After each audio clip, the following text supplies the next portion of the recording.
अस्सलाम वालेकुम दोस्तों, इस वीडियो में हम आपको देंगे सऊदी के लेटेस्ट इंपॉर्टेंट अपडेट। ये वीडियो उनके लिए बहुत ही इंपॉर्टेंट जो लोग अभी सऊदी अरबिया में रहते हैं, क्योंकि सऊदी गवर्नमेंट की तरफ से कुछ नई जानकारी दी गई जिसके बारे में आप सभी लोगों को जानकारी होना बेहद जरूरी है।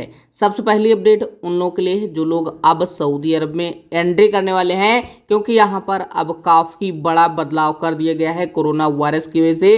इसके साथ हम आपको बता दें कि हज उम्रा को लेकर भी एक नई अपडेट है, और अगर आप छुट्टी पर जा रहे हो या छुट्टी पर जाने वाले हो तो इस वीडियो को आप जरूर देखिए, क्योंकि नया रूल सऊदी गवर्नमेंट की तरफ से लागू कर दिया गया है। सारी जानकारी इस वीडियो में आपको बताएंगे, आप जरूर पूरा देखिए ताकि आपको पूरी जानकारी मिल जाए। दोस्तों, वीडियो में आगे बढ़ने से पहले हम आपको बता दें कि आगे हम आपको सऊदी में एंट्री करने को लेकर जो बुरी अपडेट है उसके बारे में बताएंगे, लेकिन उससे पहले मैं आपको बता दें कि सऊदी के पासपोर्ट के सामान्य की तरफ से कहा गया है कि अगर आपके पासपोर्ट की वैधता समाप्त हो गई है तो आपको कोई भी जुर्माना नहीं लगाया जाएगा। हम आपको बता दें कि अगर आप इंडिया में हो, अपना पासपोर्ट रिन्यूअल करना चाहते हो तो वहां पर आपको कोई भी एक्स्ट्रा पैसा नहीं देना होगा। लेकिन अगर आपका पासपोर्ट 10 साल के लिए बना है और बीच में अगर आप वो खो देते हो या कुछ भी दिक्कत होती है तो ऐसे में आपको डबल जो फीस है वो देनी होगी। आपको ये ध्यान रखना है। दोस्तों, सऊदी की अगली अपडेट सऊदी की रियाद पुलिस की तरफ से कहा गया है कि एक जांच विभाग की तरफ से पैसे के बदले हज नकली परमिट बेचने के शामिल होने की वजह से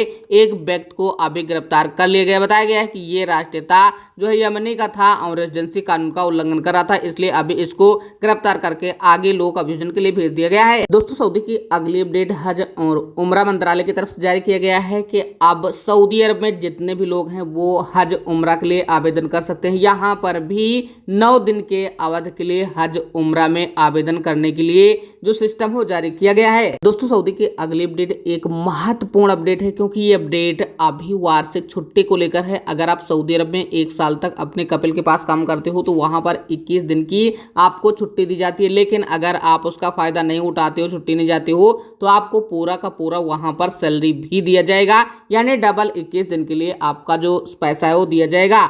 अगर यहाँ पर लगातार आप काम करते हो तो वहां पर 5 साल के बाद में 30 दिन के लिए आपको छुट्टी दिया जाएगा। लेकिन अगर एक ही जगह आप लगातार आगे कार्य करते रहते हो तो वहां पर आवश्यकता पड़ने पर, मतलब जरूरी होने पर 90 दिन के लिए भी छुट्टी दिया जाएगा। दोस्तों, सऊदी अरब के अंदर बाकी जो छुट्टी होती हैं उनको शामिल किया गया है, जिसमें ईद अल फितर और ईद अल अधा, टोटल यहाँ पर 4 दिन के लिए छुट्टी दिया जाता है। इसके अलावा राष्ट्रीय अवकाश वहां पर भी 1 दिन के लिए आपको छुट्टी दिया जाएगा।